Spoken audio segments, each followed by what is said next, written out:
The message notification pinged just as I was signing Ethan out of daycare. I glanced at my phone screen and froze. From Derek. Moving to Spain with Jackie. I've transferred our savings to my private account. Good luck paying rent. My fingers trembled as I stared at those 14 words demolishing 7 years of marriage. 3-year-old Ethan tugged at my hand, his dinosaur backpack dragging on the floor.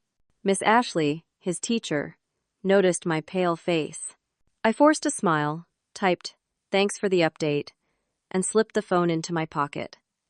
Looking at our innocent son, I wondered how we would survive tomorrow. "Mommy, can we have dinosaur nuggets?" Ethan asked from his car seat as we drove home.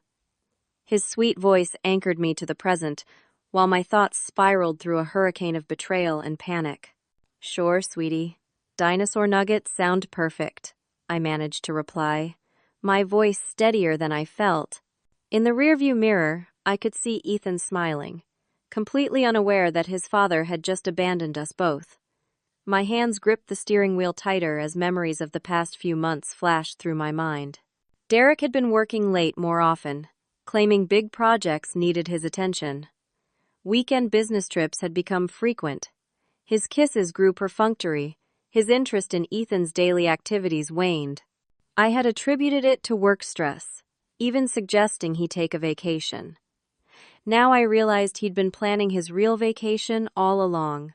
Our suburban home looked the same as I pulled into the driveway, its familiarity now feeling like a cruel joke. I helped Ethan out of his car seat, my movements automatic while my mind calculated our financial survival. The mortgage was $3,000 monthly. Daycare cost $1,500. Car payments, utilities, groceries. Inside, I settled Ethan with his favorite cartoon and went straight to our bedroom. Derek's closet door stood open, half empty. His passport was gone from our important documents folder, along with his birth certificate and other personal paperwork. In the bathroom, his electric razor, cologne, and toiletries had vanished. I grabbed my laptop and checked our joint bank account. The balance showed $0. Just yesterday, it had contained $325,000 from years of careful saving, including my inheritance from my grandmother. The transaction history showed a single withdrawal that morning, transferred to an account I didn't recognize. My fingers shook as I dialed Derek's number. Straight to voicemail. I tried again and again. Nothing. "Mommy, I'm hungry," Ethan called from the living room. "Coming, buddy," I answered, swallowing the lump in my throat. I prepared dinosaur nuggets on autopilot, my mind racing through options. Derek's workplace. They would know something.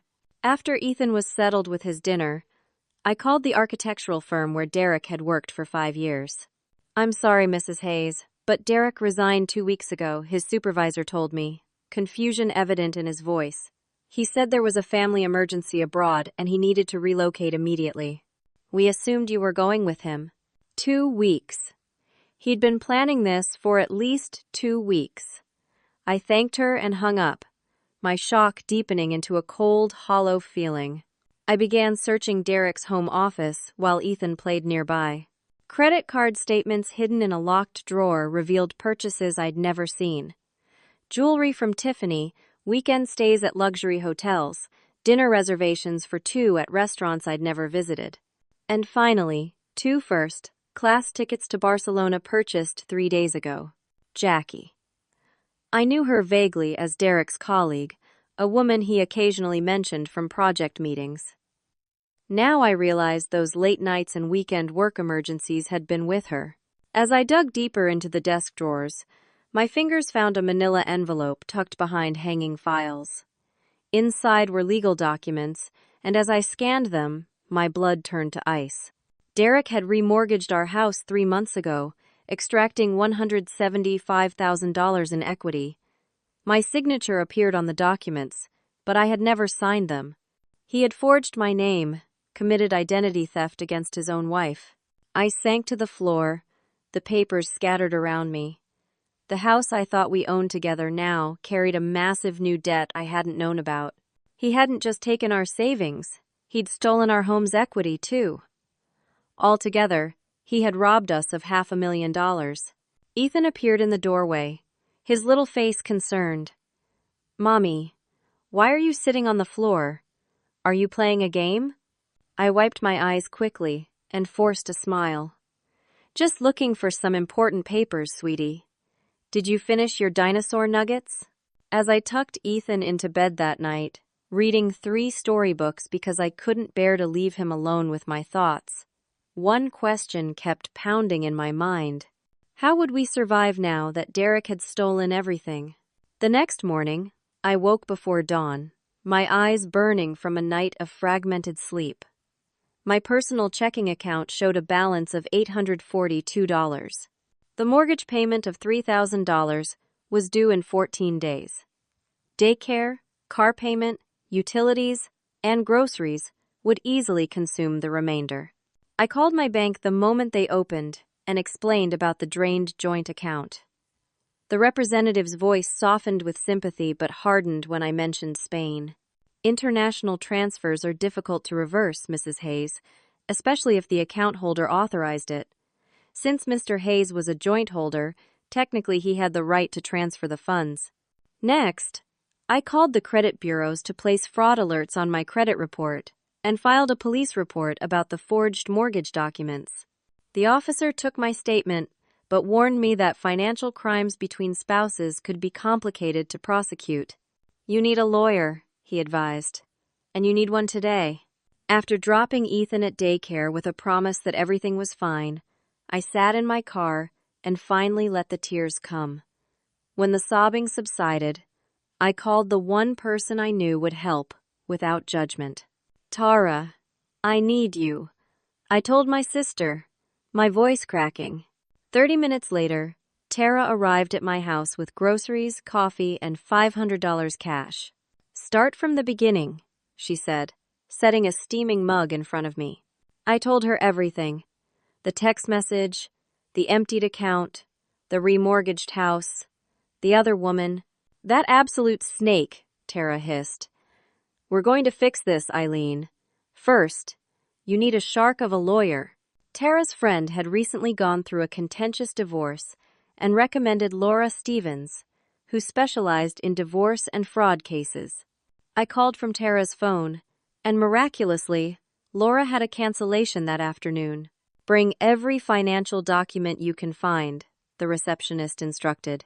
Laura Stevens looked exactly like what I needed: competent, unflappable, and slightly terrifying. Her office walls displayed diplomas from Yale and framed newspaper clippings about high-profile cases she'd won. "Your husband has committed multiple felonies," she stated after reviewing my documents. "Identity theft, forgery, potentially wire fraud depending on how he transferred the money. But international cases get complicated." She explained our immediate steps: emergency court orders to freeze any remaining assets, expedited divorce filing with claims of financial misconduct, and coordination with law enforcement on the criminal aspects. "What about money to live on now?" I asked, the panic rising again. "We'll file for emergency temporary support, but that takes time," she admitted. "Do you have marketable skills? Can you work?" Before Ethan, I'd been an accountant. I'd left my job when he was born, planning to return when he started kindergarten. Derek's income had been more than sufficient for our family. "I can do accounting work," I said. "But I need childcare for Ethan, and I can't afford daycare anymore." That evening, my best friend Maggie called after hearing from Tara. Maggie ran a small business consulting firm and immediately offered freelance bookkeeping work I could do from home. "My clients always need help with their quarterly filings," she said. "It won't replace Derek's income, but it's something immediate while we figure this out." Tara volunteered to watch Ethan 3 days a week. "Josh can adjust his schedule to cover Tuesdays and Thursdays," she added, referring to her husband. That weekend, I pulled items for a garage sale while Tara watched Ethan. Designer handbags Derek had given me for birthdays. The expensive watch from our anniversary. Electronics we rarely used. By Sunday evening, I had another $2,000. I was putting away the unsold items when Ethan asked to look at family photos. "I miss Daddy," he said quietly, his lower lip trembling. My heart cracked as I pulled out a photo album. We flipped through vacation pictures, birthday celebrations, and holiday gatherings. Ethan pointed at images of Derek, asking questions I couldn't answer truthfully. How do you tell a 3-year-old that his father chose another woman over him?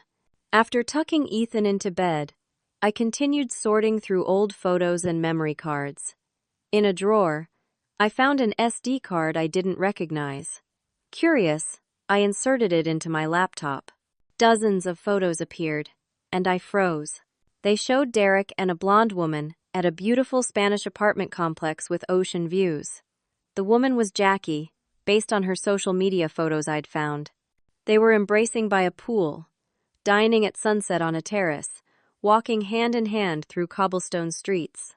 The timestamp showed these were from 8 months ago, during what Derek had called a professional development conference. As I scrolled through more images, another file on the SD card caught my eye. It was a receipt for a property deposit in Barcelona, dated 7 months ago. He had put down €50,000 on an apartment in the same complex from the photos. The betrayal wasn't impulsive. It wasn't recent. Derek had been planning to leave for nearly a year, methodically extracting our money and establishing his new life, all while coming home to kiss me goodnight and read bedtime stories to our son. I suddenly understood why Derek had been pushing to consolidate our accounts last year, why he had suggested I focus on motherhood rather than returning to work, why he had discouraged me from maintaining my professional certifications. He had been systematically making me financially dependent while planning his escape. The photos revealed more than an affair. They exposed a calculated, long-term strategy to abandon us and steal our financial security. As I stared at Derek's smiling face beside Jackie in Barcelona, something hardened inside me. This wasn't just about survival anymore. This was about justice. Over the next 2 weeks, I established a grueling new routine. Mornings with Ethan, dropping him at Tara's or my parents' house by 8, then working remotely for Maggie's clients until pickup time. Evenings were filled with document gathering for Laura, playing with Ethan, and applying for emergency assistance programs after he went to bed. Laura's aggressive legal strategy quickly produced results. A judge granted temporary orders freezing Derek's remaining American assets, though we discovered most accounts had already been emptied.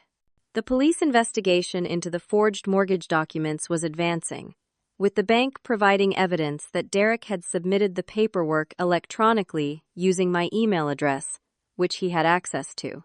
I hadn't heard directly from Derek since that devastating text message, but I was learning about his new life through social media. A mutual friend from college, unaware of our situation, had shared photos of a dinner with Derek and his lovely girlfriend Jackie at a Barcelona restaurant. Derek had apparently told friends we had separated months ago and that I was supportive of his fresh start in Spain. Laura's investigator discovered more. Derek and Jackie had started a design consulting business, targeting American expatriates wanting to renovate Spanish properties, but they were encountering problems. Spain's bureaucracy was proving difficult to navigate without fluent Spanish, which neither possessed. Their business bank account had been flagged by Spanish authorities due to the large, suspicious international transfer. Derek had applied for a long-term residency permit, but faced delays. He was technically in the country as a tourist, which prohibited him from working legally. According to financial records Laura subpoenaed, he had already spent nearly $30,000 on a rental apartment, furnishings, and startup costs for the business. 3 weeks after his departure, my phone rang at 2 a.m. Derek's name flashed on the screen. "What do you want?" I answered, my voice cold. "What the hell have you done?" Derek demanded, slurring his words slightly. "My accounts are frozen. I've got bankers asking questions about the money transfer. Did you call the police on me?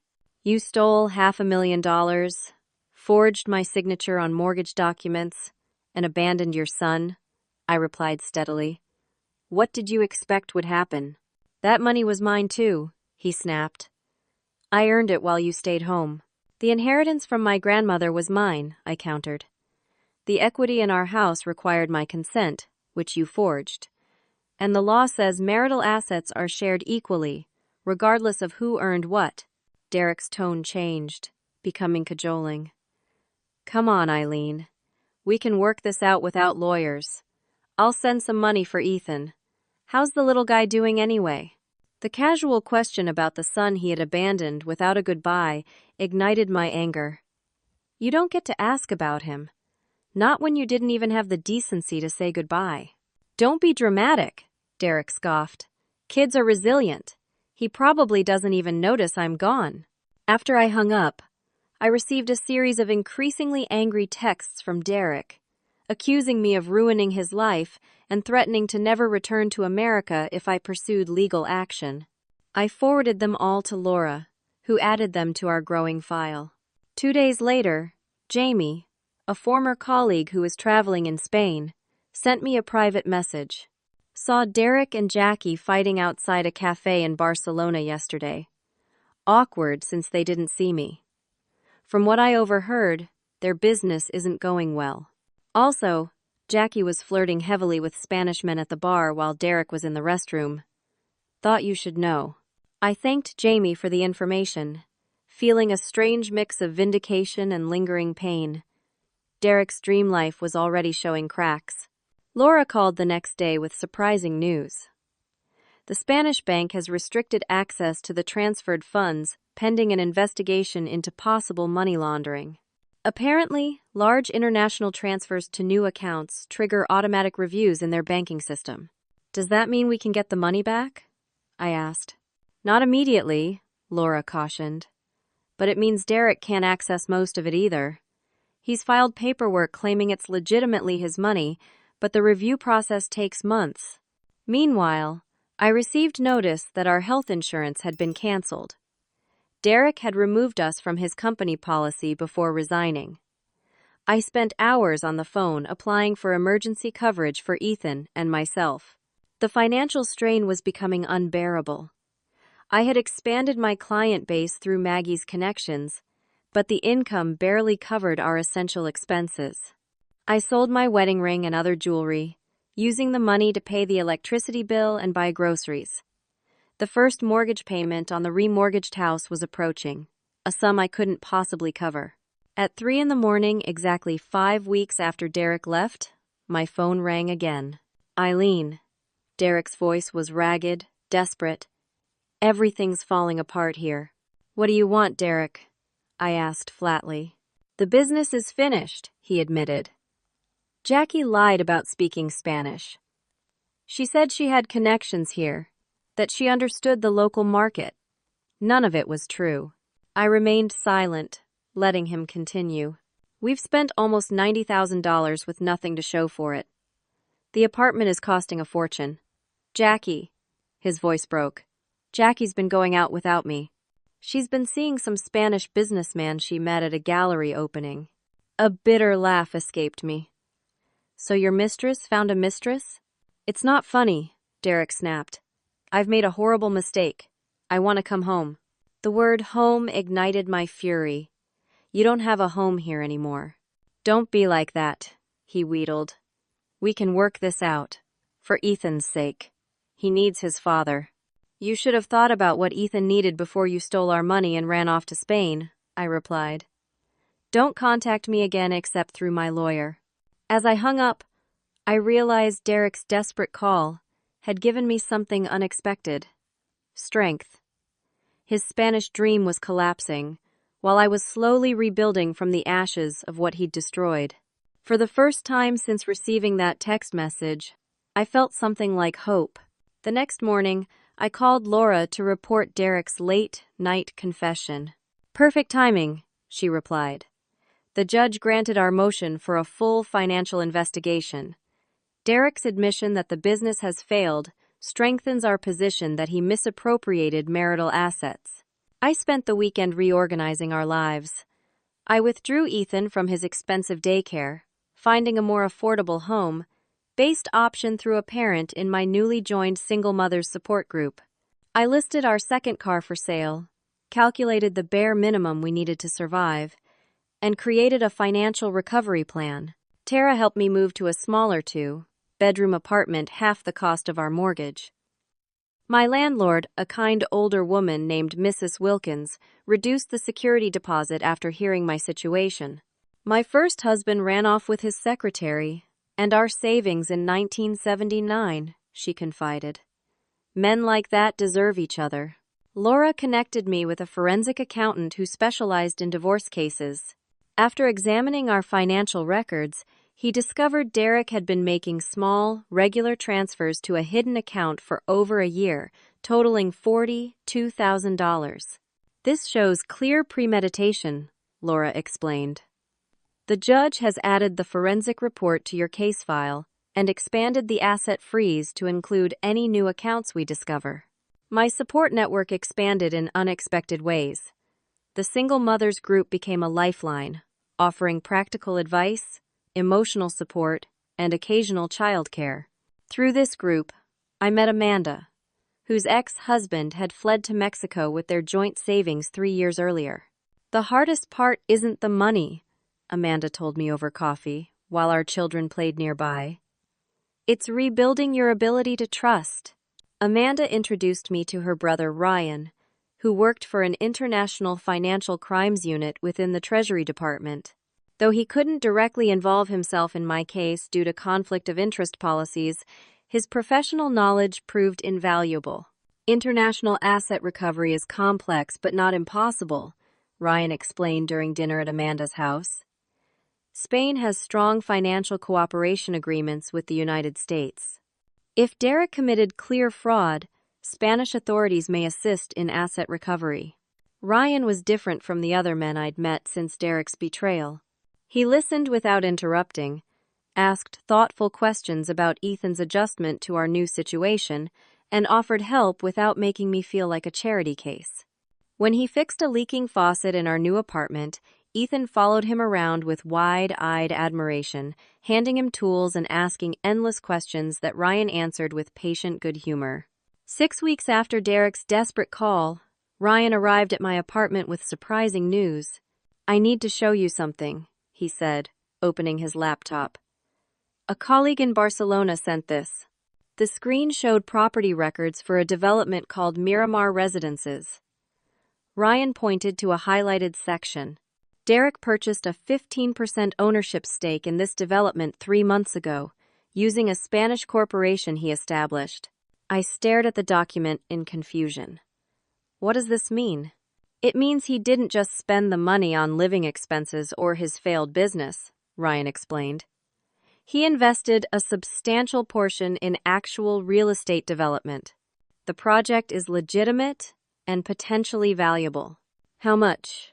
I asked. According to these records, he transferred approximately $250,000 for the ownership stake. But here's the important part. This is a leveraged investment. If the development completes as planned, his share could be worth over $900,000. The implications hit me like a thunderbolt. Derek hadn't just stolen our money. He'd invested it in assets that could be traced, documented, and potentially recovered. "Can we claim it?" I asked. Ryan nodded slowly. "With proper legal filings in both countries, yes.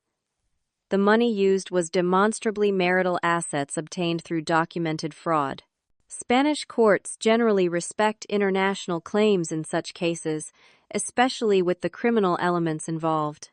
That night, after Ethan was asleep, I called Laura and forwarded Ryan's information.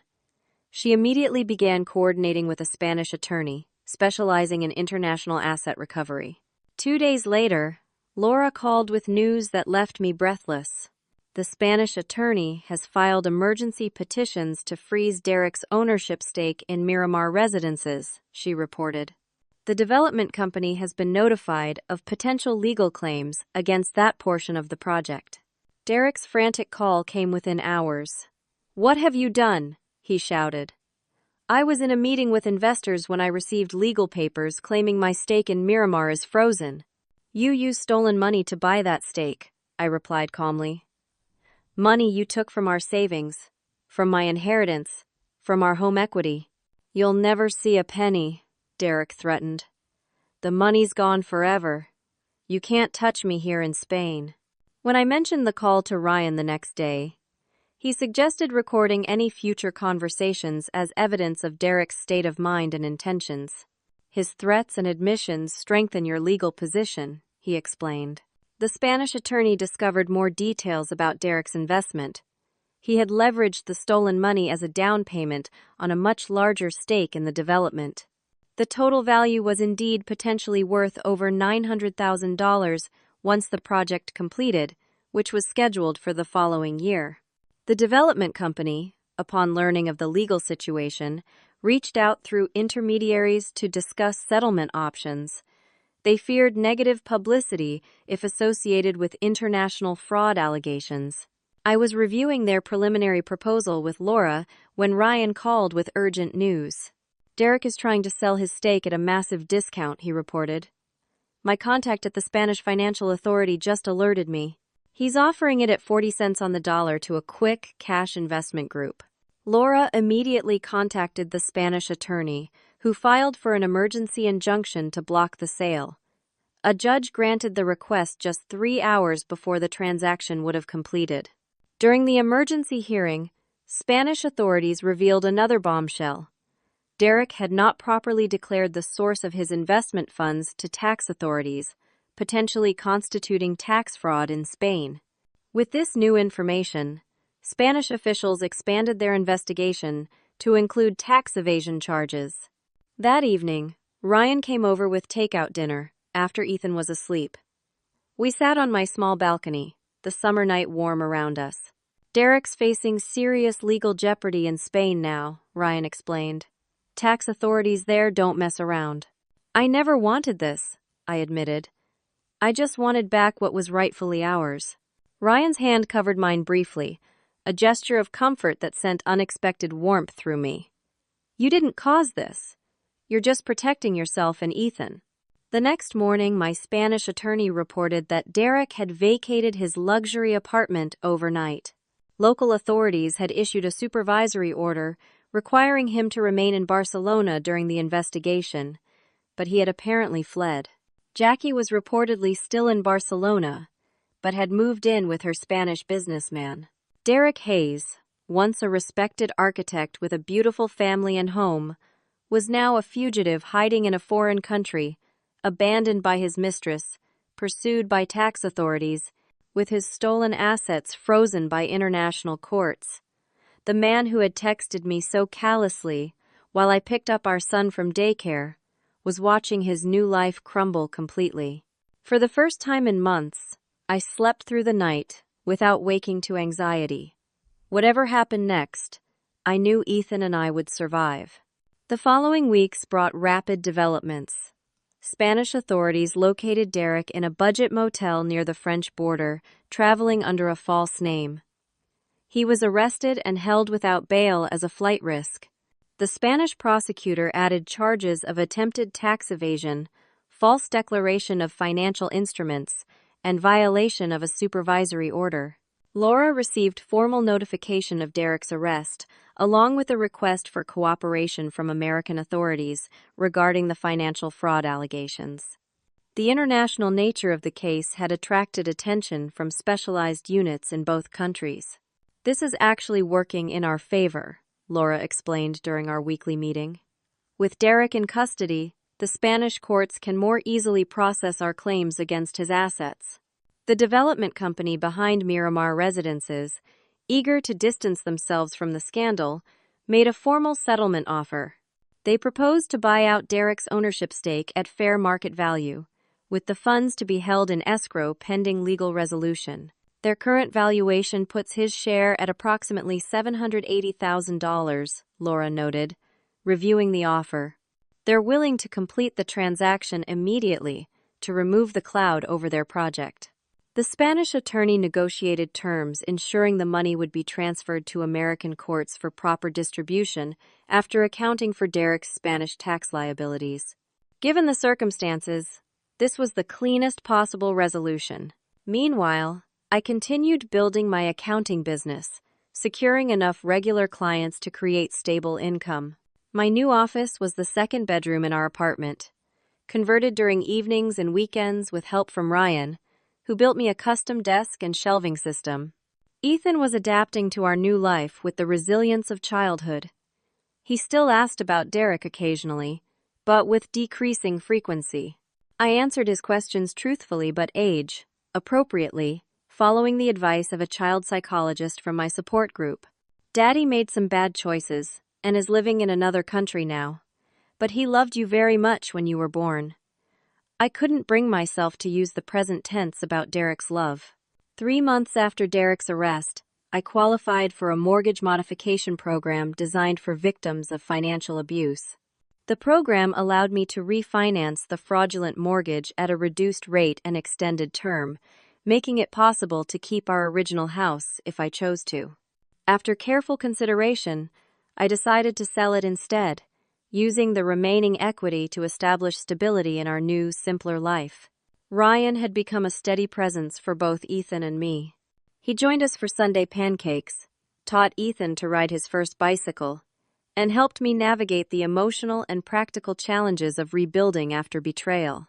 Our relationship developed slowly, built on friendship and mutual respect, rather than the whirlwind romance I'd had with Derek in my 20s. "I like the way you think things through," Ryan told me one evening after we had discussed the pros and cons of different investment options for the settlement money we hoped to recover. "You're methodical, but not afraid to make decisions." "Necessity," I replied with a small smile. "I can't afford mistakes anymore." Ryan's hand found mine. "It's more than that. It's strength of character." The compliment warmed me more than I expected. After months of viewing myself through the lens of victimhood, Ryan's perspective helped me recognize my own resilience. 4 months after his arrest, Derek's case took another dramatic turn. Facing mounting evidence and potentially years in Spanish prison, he offered a complete confession and full cooperation in exchange for consideration in sentencing. Laura forwarded me the prosecutor's summary of Derek's confession.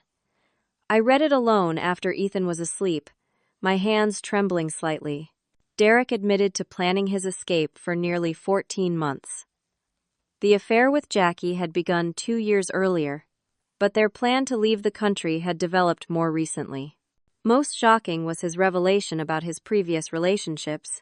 Before me, Derek had financially exploited 2 other partners, draining their resources before moving on. Jackie had been aware of this history and had helped him refine his techniques. "This establishes a clear pattern of predatory behavior," Laura explained when we discussed the confession. "It transforms the narrative from a husband who made a bad decision to a serial financial predator who targeted multiple victims." The prosecutor in Derek's case used this pattern as justification for pursuing maximum penalties. The judge overseeing the American side of the case granted me full legal rights to all recovered assets, citing Derek's extraordinary bad faith and premeditated financial abuse. I sat with this information for days, processing the implications. Derek hadn't just betrayed me. He had selected me as a target, probably because of my inheritance and trusting nature. Our entire relationship had potentially been a calculated setup for eventual exploitation. Ryan found me on the balcony late one night, staring at nothing. "Tough day?" he asked gently, sitting beside me. "I'm struggling with what Derek's confession means," I admitted. "Was anything real? Did he ever actually love me, or Ethan?" Ryan was silent for a moment before answering. "I've worked financial crimes for 12 years. In my experience, people like Derek compartmentalize. He probably did feel something he identified as love, especially for Ethan, but his capacity for authentic connection is damaged. That's about him, not you." His words offered strange comfort. The failure of our marriage wasn't due to my inadequacy, but Derek's fundamental brokenness. I couldn't have prevented his betrayal because it had been his plan from the beginning. "Thank you," I said softly, "for everything these past months." Ryan's hand found mine in the darkness. "I'm here for as long as you want me to be." For the first time since Derek's devastating text message, I felt the quiet unfurling of new possibilities. Almost exactly 1 year after Derek's text message changed my life, the Spanish court delivered its verdict. Derek received a 7-year prison sentence for financial crimes, to be followed by deportation to face American charges. The tax authorities imposed penalties that consumed approximately 30% of his Spanish assets, with the remainder to be repatriated to American jurisdiction for civil distribution. The Miramar residence's development was completed ahead of schedule, increasing the value of Derek's ownership stake. After Spanish tax penalties and legal fees, the settlement transferred to American courts totaled just over $1,200,000. Laura called with the news on a bright spring morning. "The funds have cleared. After our fees and the required tax withholding, you'll receive approximately $1,050,000. The transfer to your account should complete by tomorrow." I sat at my desk, staring at the spreadsheet I'd been updating for a client, trying to absorb the reality of this financial reversal. The amount represented more than double what Derek had stolen, owing to the leveraged investment and successful development project. "What happens now with the criminal charges here?" I asked.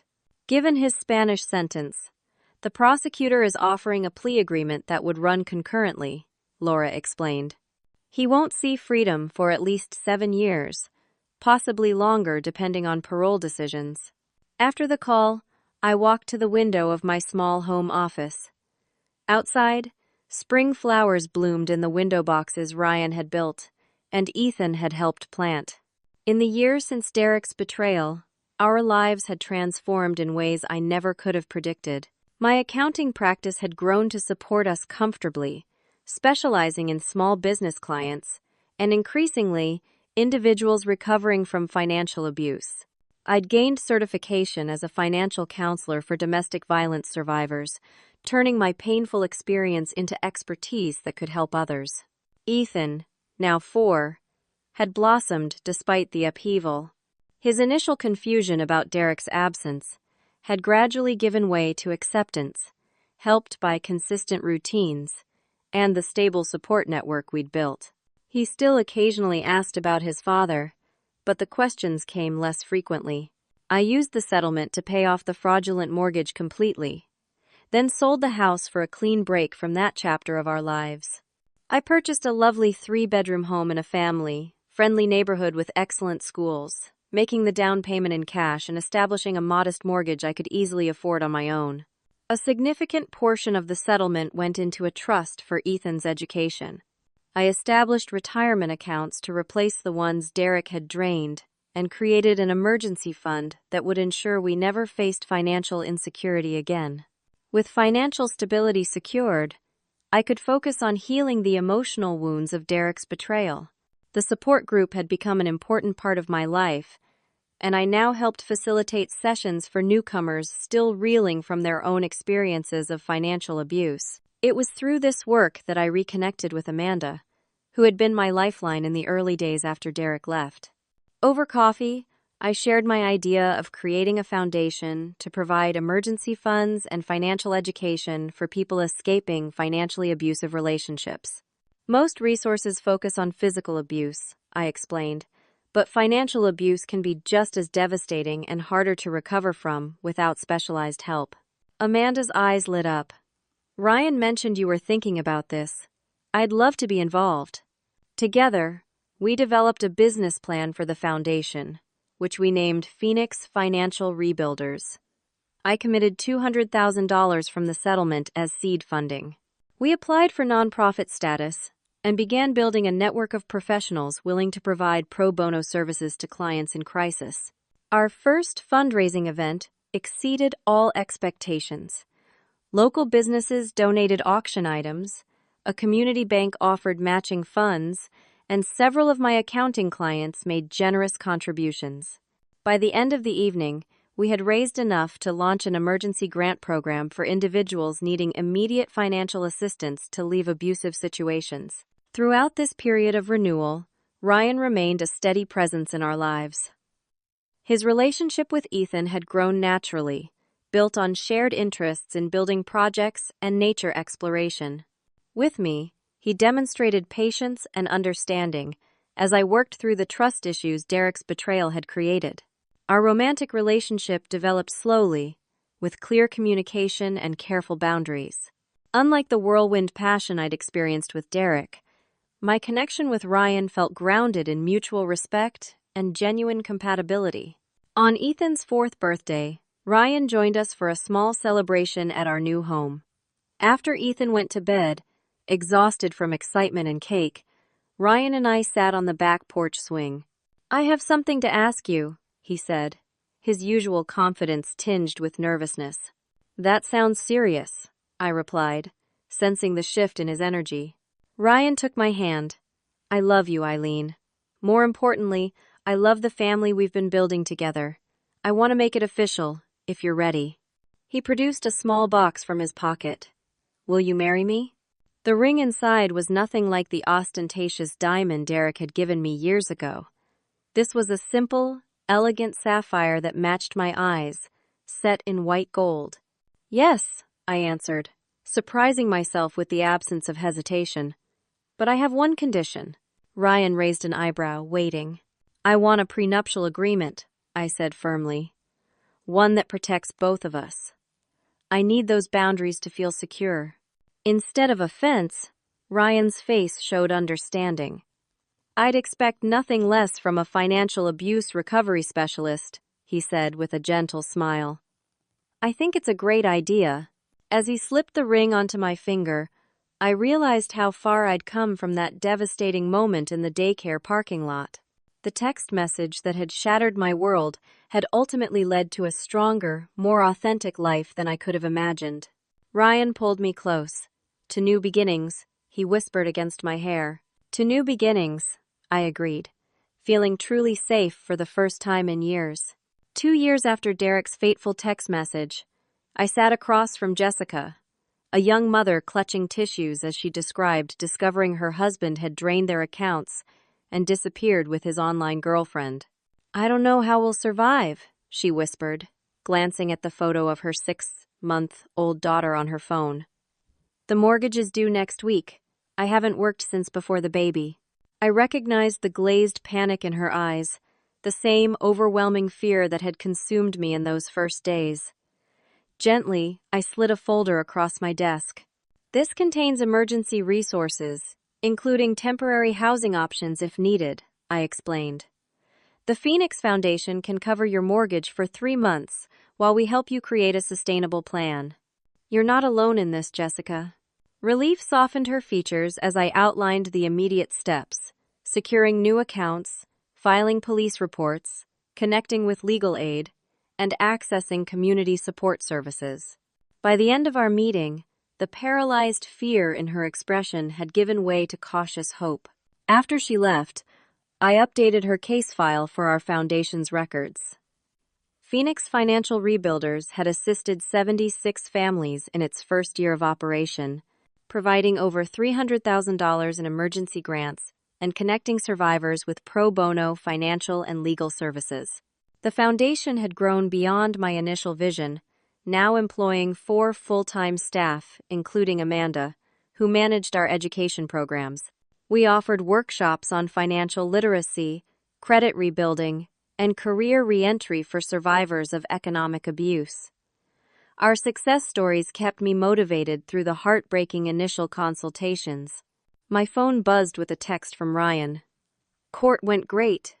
Adoption officially finalized. Celebration dinner tonight?"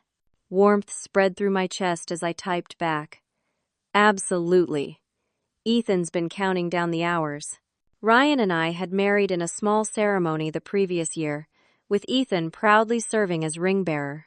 After careful discussion, Ryan had offered to adopt Ethan legally, given Derek's complete absence from his life and lengthy incarceration. The process had been complicated by Derek's parental rights, but his continued legal troubles and demonstrated abandonment eventually allowed the courts to approve the adoption. My accounting practice had evolved alongside the foundation, specializing in financial recovery and protection for vulnerable individuals. I'd earned advanced certifications and now lectured occasionally at community colleges about recognizing and escaping financial abuse. My client list remained intentionally small, allowing me to balance professional work with family life and foundation responsibilities. Derek remained in Spanish prison, his communication limited to formal legal notices. He had attempted to contest the adoption but lacked the resources or legal standing to mount an effective challenge. His mistress, Jackie, had long since disappeared from his life, reportedly returning to America with a wealthy European she'd met while Derek was in custody. Our new home had become the center of a rich, rewarding life I couldn't have imagined during those dark early days. Ethan, now 5 and starting kindergarten, had blossomed into a curious, confident child who loved building elaborate structures with his stepfather. Ryan's patient guidance had helped heal the wounds of abandonment Derek had inflicted. That evening, I arrived home to find our backyard transformed. Ryan and Ethan had hung twinkling lights in the trees and set the patio table with our best dishes.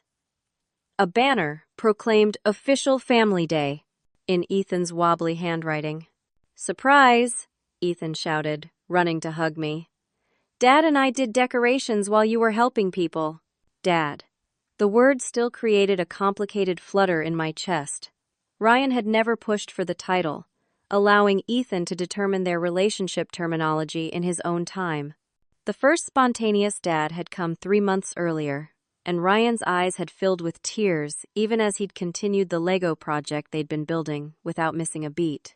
Ryan emerged from the kitchen, carrying a homemade cake decorated with 3 smiling figures made of frosting.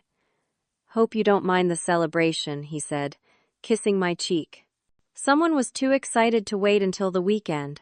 Ethan bounced on his toes. "We're really official now." During dinner, Ethan chattered about his upcoming school year and the treehouse Ryan had promised to help him build. I watched them interact, marveling at the natural ease between them, the beautiful relationship that had developed from the ashes of betrayal. After Ethan went to bed, Ryan and I sat on our porch swing, the same one from my previous home that he'd carefully disassembled and rebuilt here. We'd created new traditions and memories, but maintained connections to the positive parts of our past. "Happy?" Ryan asked, his arm warm around my shoulders. "More than I ever thought possible," I answered truthfully. When I got that text in the daycare parking lot, I thought my life was ending. I couldn't see beyond the next hour, let alone imagine this future. Ryan nodded. "You rebuilt everything from scratch. I'm in awe of what you've accomplished." "We built this together," I corrected him. "I couldn't have done it alone." "You were already on the path when I met you," he insisted. "You'd filed the legal motions, started your business, created a support network. You were determined to create a new life for yourself and Ethan." His words reminded me how far I'd traveled from that devastating moment. The text message that had shattered my world had ultimately freed me from a relationship built on lies.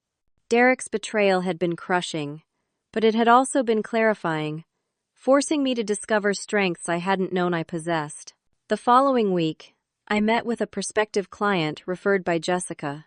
The woman's situation mirrored my own experience in many ways.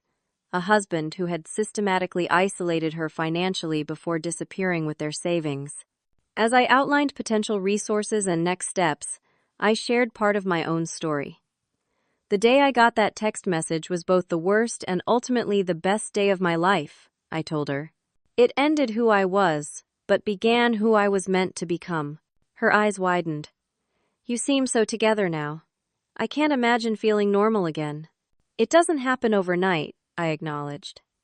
"But with the right support and a lot of determination, you can build something better than what was taken from you." That evening, as Ryan, Ethan, and I played board games in our cozy living room, I reflected on the unexpected journey of the past 2 years. The devastating text message in the daycare parking lot had triggered a cascade of loss and betrayal, but also set in motion a profound transformation. Derek had stolen our savings and our security, but in rebuilding, I had discovered personal strength, professional purpose, and authentic love. The family we had created together was built on honesty, mutual respect, and genuine care, rather than the illusions and manipulation that had characterized my marriage to Derek. Watching Ethan laugh as Ryan dramatically bemoaned landing on a penalty space, I felt a deep sense of peace. This was what healing looked like. Not the absence of past wounds, but the creation of new joy that existed alongside the memory of pain. Later, tucking Ethan into bed, he asked for his favorite bedtime story. "Tell me about the phoenix again," he requested, snuggling under his dinosaur comforter. The phoenix is a magical bird that, when its time comes, bursts into flames, I began the familiar tale. But that's not the end of its story.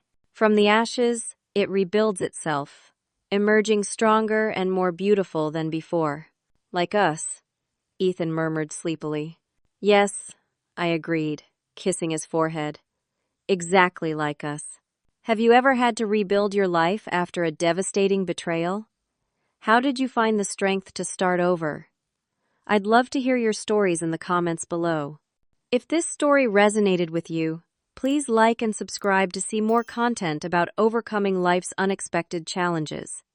And if you know someone who might find hope in this journey, share it with them. Thank you for joining me on this path from betrayal to renewal, and I wish you strength and healing in your own life's journey.